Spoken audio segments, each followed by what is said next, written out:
Саламатсыздар ма?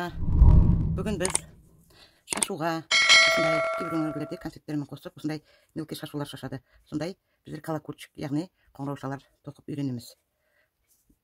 Бұл қоңыраушалардың неше түрі болады, мысалға мынандай түрлері болады. Оның бәрінен кейін айтарым. Бұл үшін бізде қазір жібімізді аламыз. Жібімізді алып, біздер ғажайып шеңбер жасаймыз. Яғни жібімізді іліп аламыз да, басынан бір жіп алып қатайтамыз. Түбінен ұстап тұрып қолымыздан шығарып аламыз да, міне осылай қатайтып аламыз да. Және осы шеңбердің ішінен біздер 6 үстемесіз бас аламыз. Яғни столбик без накида. Ол үшін астынан аламыз жіптің. Бір бас алдық, осы екі бастан бір бас аламыз. Осы столбик без накида деп аталады. Осылайша 6-ын аламыз. 2,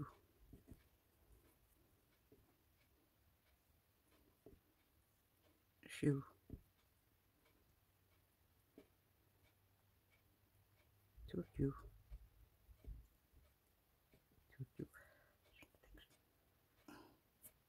4,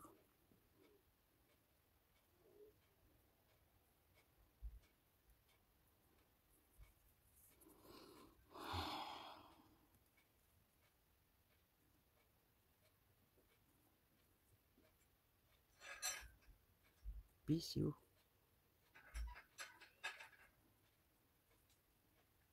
Алтау. Одан кейін мынағып қалған мынағы жіпті осылай тартасыздар. Сол кезде мына ұрып біздің шеңберіміз бітеледі. Сөйтіп, сол шеңберіміздің мынағы бірінші алған жерімізден бір бас жіп аламыз. Сіздерге көрініп тұр ма? Бір бас жіп аламыз. Сөйтіп, екінші жіптен алып, бұл шеңберді бекітеміз. Көрдіңіздер ғой. Енді бізде 6 бас жіп алдық. Осы келесі біздің жұмысымыз мына 6 бастан әрбіреуінен манағыдай етіп столбик без накида аламыз. Біреу. Әр басынан сол алған жеріңізден аласыздар. 2. Сонда бізде 12 болады. Келесі біреу. Сіздерге көрініп тұрсын. 2. Тағы да келесісін аламыз.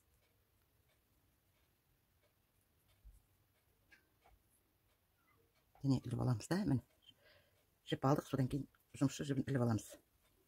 Рабочий жіпті. Осылай етіп келесі басқа саламыз, астынан аламыз, және іліп аламыз. Осылайша, так, 1, 2, 3, 4-ін алдым. 5, және аламыз сол жерден. 5. Енді міне 6-шысы.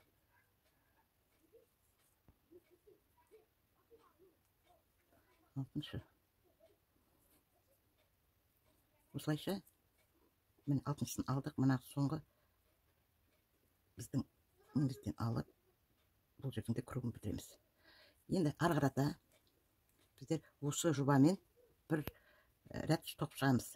Ешқандай бас қоспаймыз. Яғни, столбик без накида тоқып шығамыз. Ол үшін, мына біздің бастаған жерімізде, мен сіздерге қайтадан көрсетейін.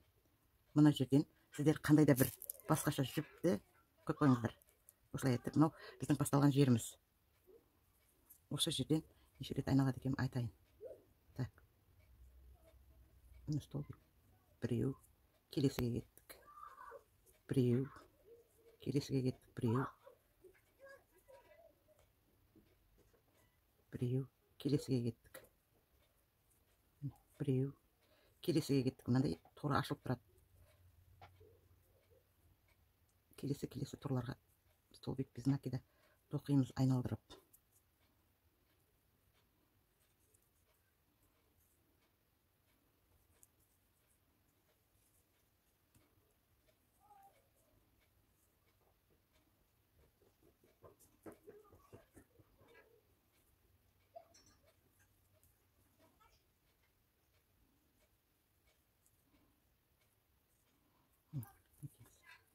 Көтеріліп келе жатыр. Енді келесісін біздер манағыдай етіп тоқимыз. Бірақ келесісін біріншісін бір столбик біз накида екіге екі рет аламыз. 1 2 қайтадан бір рет аламыз. 2 рет аламыз. Біреу сол жерден екінші рет аламыз. Так, келесіден 1 келесіден 2 рет аламыз. 1 2 2 келесіден 1 одан кейінгісі 2 1 2 так, келесіден міне 1 аламыз. Келесіден 2 аламыз. 1 2 яғни үстемесіз бас деп аталады. Бұл тоқудың аты. Біздің манағы жерімізге келдік. Енді кішкене неміз ашылу үшін енді 1 2 3 тоқимыз. 1 екіншісінен де 1 рет аламыз. Үшіншісінен 2 рет аламыз. 1 2 келесіден 1 келесіден де 1 келесіден 2 рет аламыз. 1 2 келесіден 1 так, келесіден 1 келесіден 2 рет аламыз.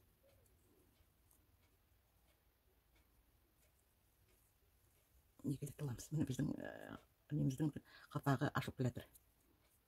Так, 1 келесіден 2 рет аламыз. Үшінші 1 2 так, келесіден 1 келесіден 1 келесіден 2 рет аламыз. 1 2 көріп отқандай қапағымыз ашылып келе жатыр. Және осы ретпен біз айналдыра тоқып шығамыз. Енді бас қоспаймыз.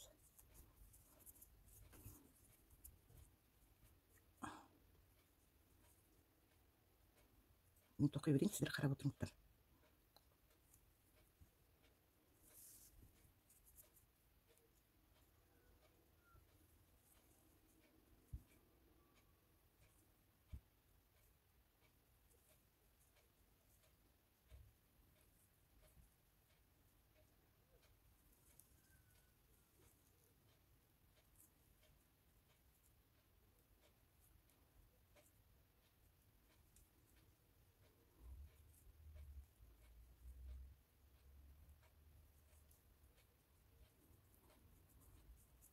Осылайша 2-3 рет айналдырып шығыңыздар.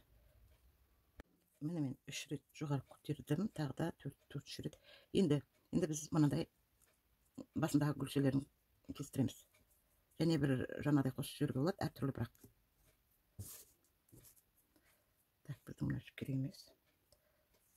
Енді гүлшені алу үшін әуелі осы жерден 2 бас жіп жоғары көтереміз, яғни 2 воздушный петля аламыз. Одан кейін осы жерден келесі осы петлядан біздер бір жіп орап аламыз. Мынандай етіп бір жіп орап аламыз. Осы жерден саламыз. Бұл столбик с накидом деп аталады. Яғни бір үстеме басымен жіп. Бір рет алдық 2 жіптен. Сосын кейін келесісін аласыз. Келесісін аласыз. Тап осы жерден тағы да бас іліп аласыз да столбик с накидом тоқисыз. 2 тағы осы жерде мына сіздерге түсіндірейін. Бас жіп іліп алдыңыз. Содан кейін манағы жіптен айналдырып алдыңыз. Әуелі мына 2 жіптен бір жіп бас жіп іліп аласыз. Бізде 2 қалды. Содан кейін оған 2-ден бір бас шығарасыз.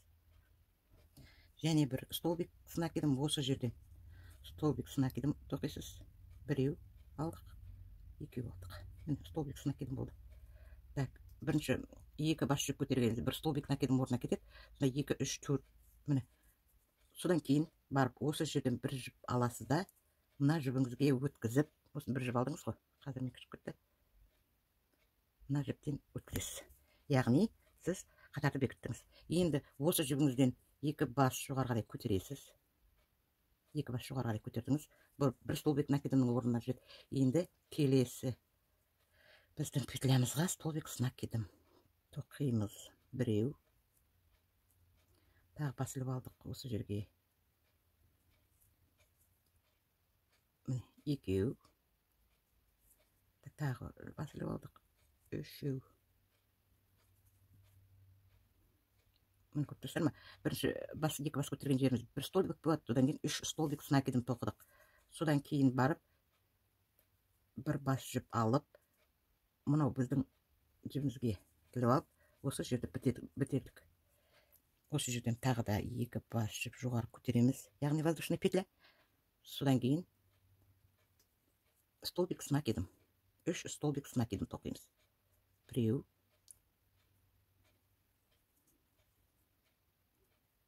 Екеу. Үшеу.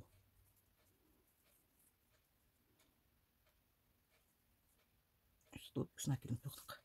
Енді төменнен бір бас жіп іліп аламыз да, осы жібімізге бекітеміз.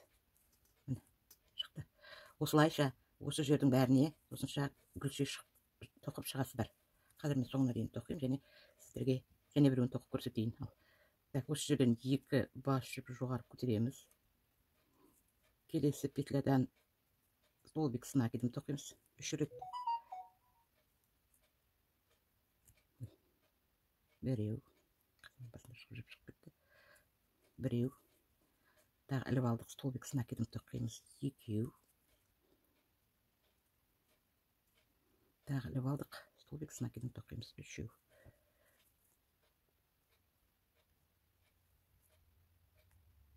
Үшеу. Одан кейінгі жерден жіп іліп аламыз да, осынымызды бекітеміз. Бізде мынандай болып шығып жатыр. Көрдіңіздер ғой, осындай болып шығып жатыр. Ары қарата тоқи беріңіздер. Қазір біткесін айтамын. Мен соңғы жапырағымды тоқып болдым. Енді осы жерден басын алып, бізде тастаймыз.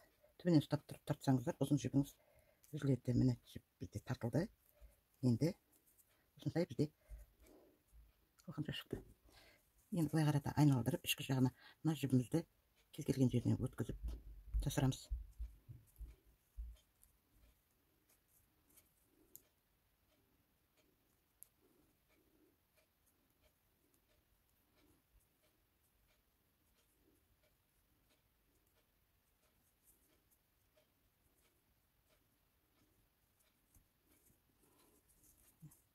Жасырдық.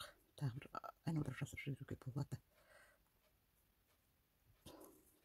Кері қарай айналдырамыз. Енді бізге мына бір жеріне колокольчик тоқуымыз керек. Осы жерден былай етсек те болады. Кез келген жерінен жіпті іліп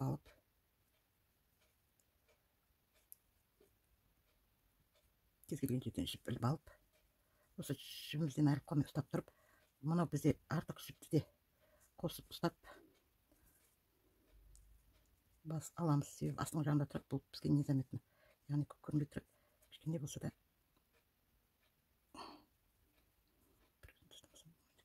кейін жасыра саламыз.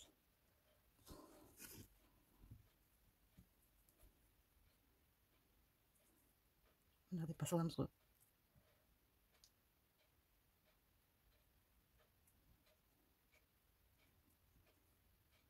Осылайша бірнеше бас аламыз. Оның ұзындығын біздер білеміз. Мына тоқыған, қазір мына жіптерді етеміз. Мына тоқығаны жіптеріңізді кейін қарай айналдырғанда мына жерден түсіп тұру керек, шығып тұру керек та. Мен тағы да көрініп тұру үшін бір-екі бас алайын. Бір бас. Екі бас алып, мен қиып тастаймын. Сіздер қимасаңыздар болады, оның қазір себебін айтамын. Я болмаса сіздерде кейін өздеріңіздің ретіне қарай. Міне, ортасынан колокольчик шықты. Енді колокольчиктің басына әртүрлі моншақтар байлауға болады. Мен мынадай моншақты дайындап қойғанмын, өткізіп. осы жерге байлап жіберсеңіз болады. Тігіп, яғни тігіп жіберсеңіз болады.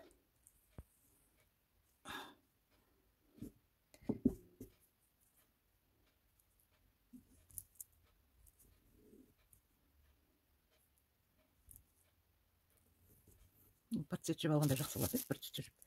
Оны мен ойламаппын. Так, енді бізде мынандай нәрсе шықты. Енді мына жібімізді былай етіп, мына жіптердің ортасымен алып жасып тастауға болады, жоғары қарай әрі. Екі жерінен іліп алсаңыз, жоғары қарай жасырылады. Жалпы жіптеріңізді жасырып, әдемілеп кетіп тастасаңыздар, аккуратно шығады. Жасырдық жіпті. Енді бізге мына басынан тұтқа керек болады. Бұл үшін шамаларын келгенше ең үстіңгі жағынан, мына жағынан және мына жағынан инелеріңіздің кіргеніне қарай жіп аламыз. Жіп іліп аламыз. Және былай қарата өткізіп, себебі жағынан қисық қолқылау болады. Мына жағында шамаларын келгенше жоғарырақтан алсаңыз жақсы болады.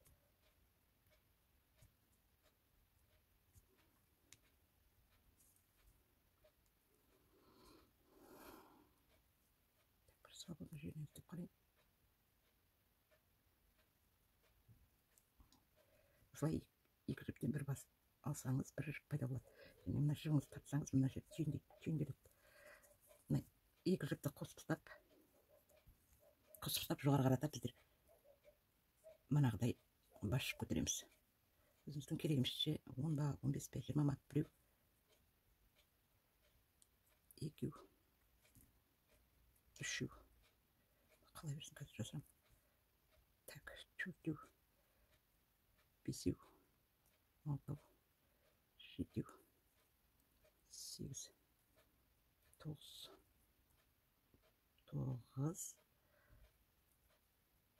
10. Көрейік 10 жіпті қандай болады екен. Азғантай бір 15 болсаңыздар, молынан. 10, 11, 12, 13, 14. 15 бас. Кейін қарай алып келеміз. Соңғы жерден бекітеміз. Соңғы біздердің түйіндеген жерлеріміздің біреуінен ыңғайлы жерінен алып бекітіп тастаймыз. Бекітіп тастаймыз.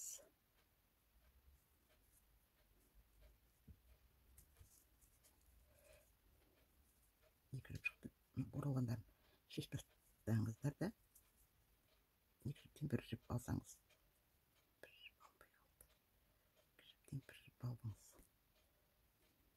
Бір алынбай қалды. Менде алынбай қалыпты, кері қарай шығып кеттім.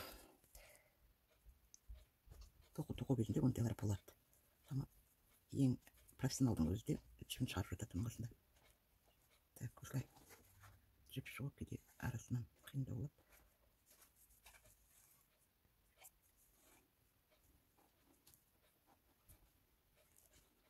Бұл жерден шықпады ғой. Міне шықты бізде. Осы бір жіппен алып, осы екі жіптен өткізіп,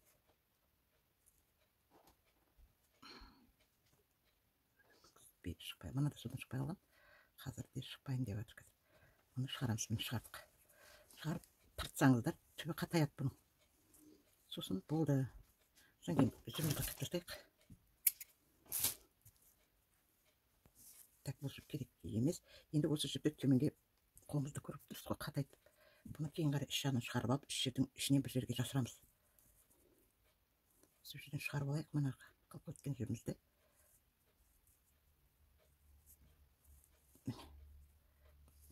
Кейін сосын қатайтамыз. Сосын соны бұл жіпті мынаның бойына жасырып жіберуге болады, бұна жаққа жасырып жіберуге болады.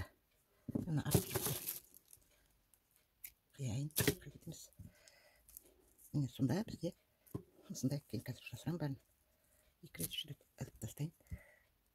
Қайтеде свободный петля тұр, сол жерден шамаларын келгенше алып бір-біріне байлап тастасаңыздар, кейін сөліп кетпейді.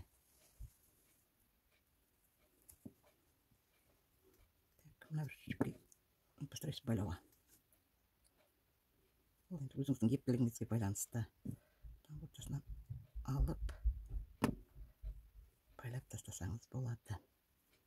Қоңырауштың әлі күйіне айтқан жерде крючок көмекке келеді бізге. Енді жобыраған артық жіптерімізді қиямыз.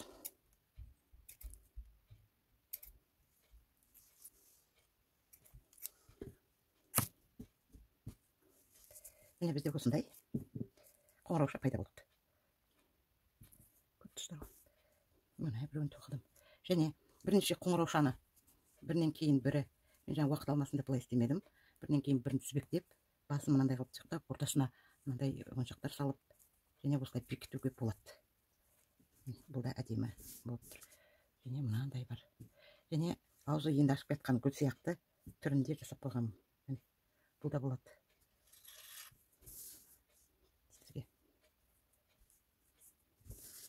Осы бүгінше, егер сіздерге ұнаған болса, каналыма тіркеліп, лайк басып, коммент жазып кетулеріңіз сұралады. Келесі кездескенше қош сау болыңыздар.